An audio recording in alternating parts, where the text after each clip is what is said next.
Hey guys, last of the three, ED3 Shadow Reef. Probably the one that my performance is the weirdest in. I used to have a lot less experience of ED3 than I did the other ones. I've done a bit of ED3 since I started learning Magic because it was a really good place to learn Mage, and my KCs have gone up, or my solo KC has gone up significantly. I have some pretty decent personal records here. I think, the second fastest Terracat ever done. It's currently number one in the leaderboards because Pup's number one solo skip was disqualified for a technicality, but he's gonna re-get that. Um, yeah, I don't know. I like ED3. I think the mobs and the design of the dungeon are absolutely fucking aids, but with magic, that was significantly less annoying than it was previously with melee and range. My loadout for this dungeon is extremely similar to the other ones. I have my lucky charms for the Shadow Reef instead. I have a third necklace, which is the Salve Amulet for Terracat, because the boosted damage on undead creatures is amazing. I use an Undead Slayer ability, or Sigil, whatever you want to call it. I have both my normal EOFs, got my Caraming staff, and my new flank, which is Seismic Singularity. But just any caraming in any flank, and the flank is not really that important. I flank like 3 times throughout this entire dungeon. My gear is normal magic stuff. The only thing that's different is I have a superior surreal top that I have a biting for Undead Slayer combination perk, because Undead Slayer works on the zombies and on Terracat and on other stuff in here. And yeah, everything else is the same standard as the other ones, pretty much, using the Quorum Lantadime and Spirit Weed Incense Sticks, and trying to blast through it in a comfortable, repeatable pace. I don't have a separate preset for Ambassador. I have one that I used for some PR attempts, but in this run through I'm not going to be using that because I don't pre-build this like I do Seiryu. This is a more relaxed experience for me than ED1. ED1 is my favorite, so that one I sweat a little bit extra. Let's go into the final run, because I need to save whatever is left of my voice. Right. Starting this then. First thing I'm doing is I'm running up to these guys and just dropping a chain and an omnipower, trying to clear them as much as I can. Finish whatever is left, if there is any. I lucked out there, so I just killed them all. And here I just chain and threshold, and then do one of the bleeds to mop up whatever remaining HP the low HP monsters has left.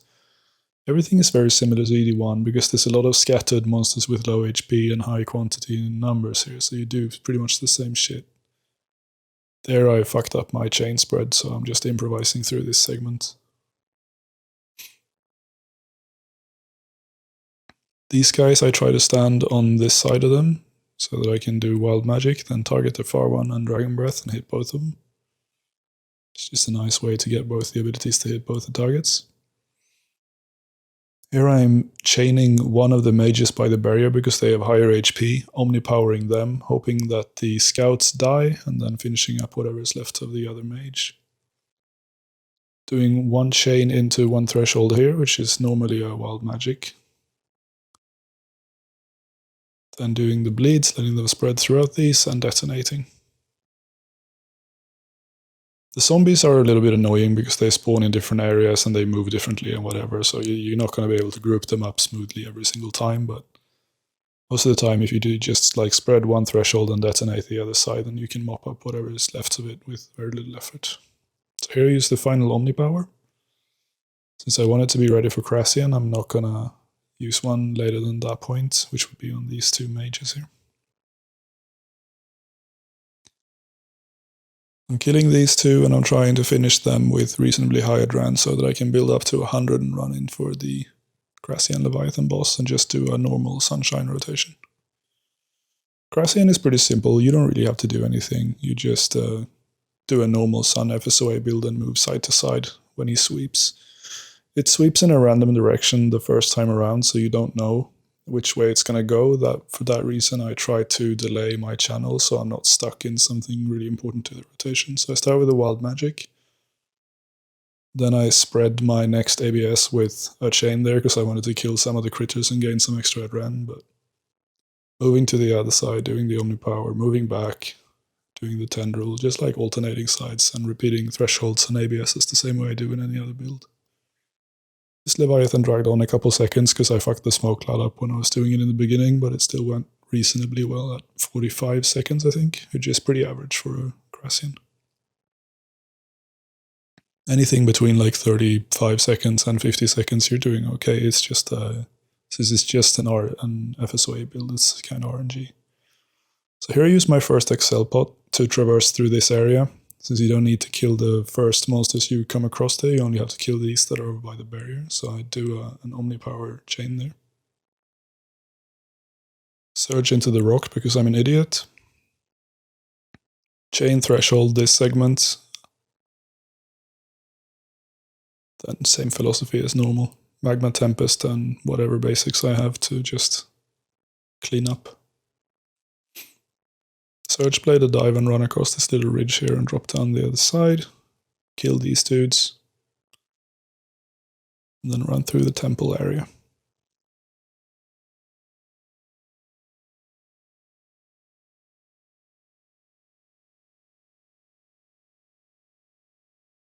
Kill this Joker when you're running through here. He doesn't have much HP, so there's no need to put much focus on it. And then just chain and big damage. Now you can tsunami these three, because they normally line up in a nice pattern of three there, so tsunami's gonna hit all of them.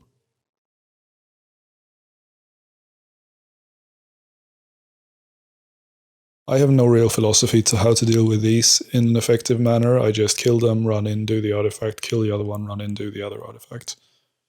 This is one of the rooms that feels like kind of a drag, and I'm sure you could optimize this further if you really want to, but I'm satisfied with getting ED3 down to about a 13-minute per dungeon pacing. If I wanted to aim for something like 5 kills an hour instead of 4, I would probably look towards regions like this and see if I could use the movement abilities a little bit better here. So Devotion, when they start ranging you, run in, throw a Vuln Bomb in the center if you want to. Chain the dude, and then Omnipower. Then just kill the Sea Horrors one by one, hopefully extending your Devo. If you do this nicely, you can have Devotion up for the entire time, and you won't take any damage from the Rangers. Run through here and kill these. I try to not use Bladed Dive when I'm going towards these guys, because I want it to be ready for the cross-section here.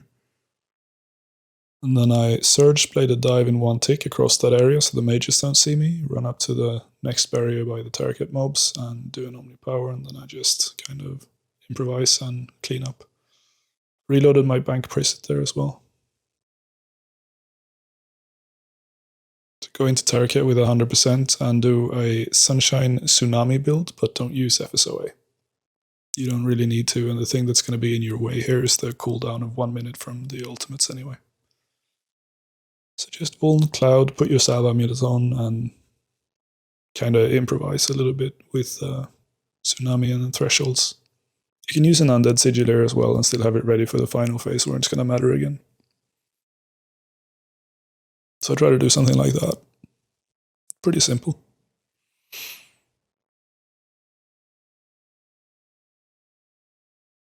If you want to, when Turek gets flying back, you can charge up a Detonate. It's just easy damage because you have nothing else to do during this anyway.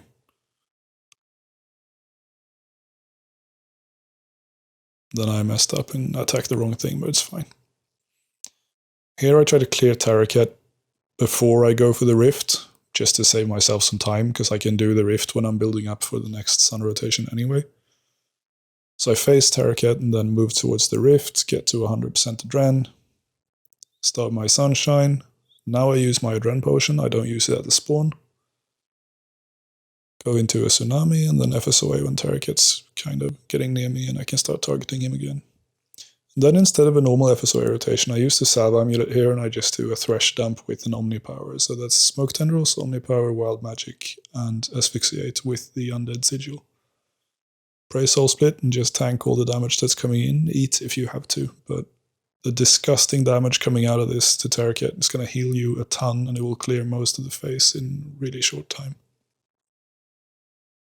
So that was a 137 Terraket, which is a little bit below average. They're normally in the 125 region, sort of depending on crits on the final phase, pretty much.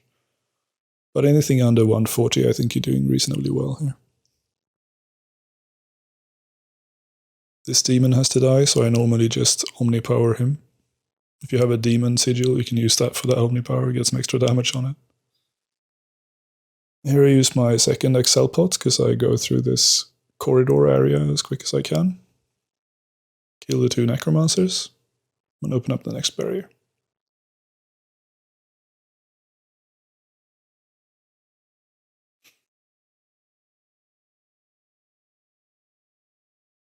Typically, when you're doing the bosses here, you want to be using either the Salve Amulet for Terraket or the ABS Amulet for Gracian and Ambassador, but the Gothic Staff Amulet is really nice for moving through mobs and for the spinners in Ambassador's Phase 2. So that would be the blue one that I'm wearing right now.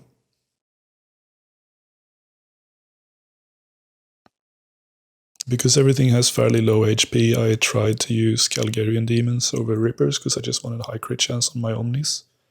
I honestly have no opinion on which one is better. I think the Calgarian is a little bit more fun because you get more consistent crit builds on the bosses, and that, at least to me, is quality of life enough to not question if Ripper could be a tiny bit better here.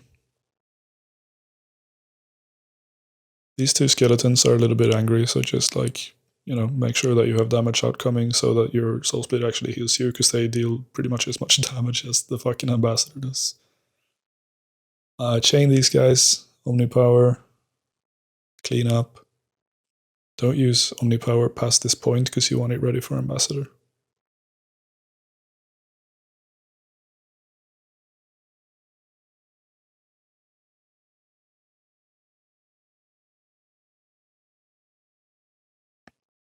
Kill these 2 dudes, and then the 2 skeletons. If you want to use the Salve Amulet and place your undead sigils on the different mobs, you can do that as well. You get a little bit of extra damage. I haven't really bothered incorporating that because it doesn't make a tremendous difference over a full run for me anyway. But yeah, kill these dudes and try to finish with high adren and high enough life points so you don't have to stop and eat before you run into the Ambassador.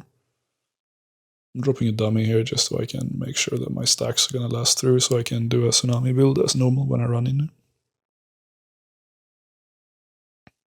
Then Disruption Shield when you go in, I forgot to do that. Start P1 with an Adrem pot FSOA build. So just, Vuln, Smoke Cloud, start with the Sunshine, go into the Tsunami, and then FSOA. Then I'm improvising by alternating the ABS specs with my thresholds. I'm camping Soul Split for my prayer and just prayer flicking magic for the mage hits because they deal a lot of damage. The range hits I don't really bother because I can out heal most of it anyway.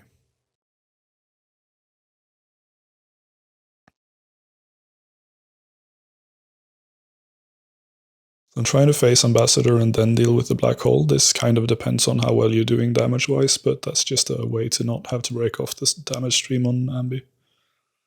Target cycle the first of the fragments and just kind of YOLO it. You can do whatever you want on it really, but a G-Conk into a G-Staff or a Threshold or something is mostly enough. You can bleed stack one of them, you can Omnipower one of them. This really... it doesn't matter because this is time gated and passing this DPS check is not very difficult. The only thing that you can do if you want to is you can try to finish with high enough adren so that you can start a Natural Instinct build into your Sun at the end of this. It's by no means required, it's just an optional little extra nice thing that you can do if you don't want to do exactly what I'm doing now.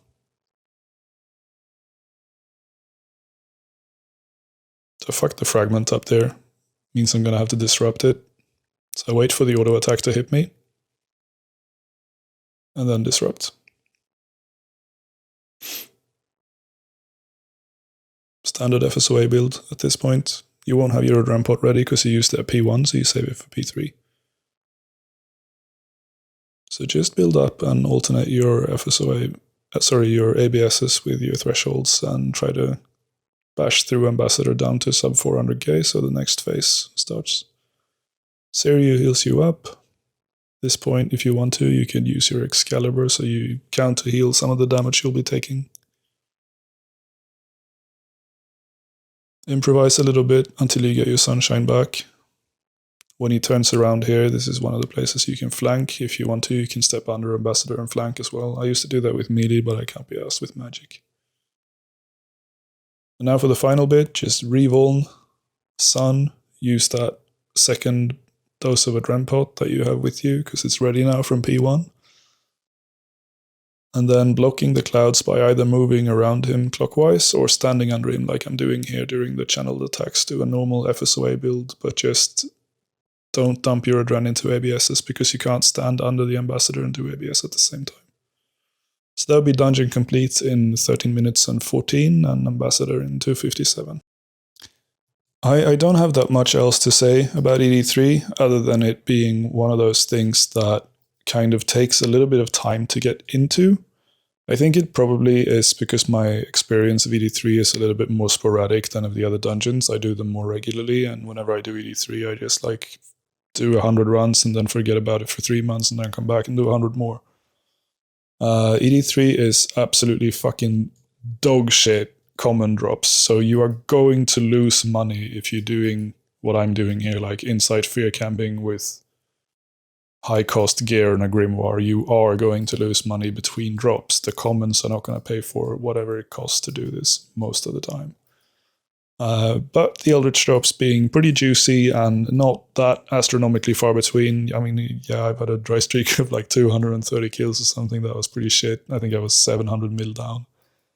But with a 1 in 55 drop rate and the double chance, like you're going to be making money if you do ED3. If you do it over a long enough time, you're going to be making money. You're going to be making pretty decent money from it as well. And that would conclude ED3 and my third and final Elite Dungeon guide until we get an Elite Dungeon 4. And I've noted that for 200 hours so I can start telling other people what I think is fun. Thank you guys for watching. I hope it helped. And if you have any questions, just ask them in the comments section. And until next time.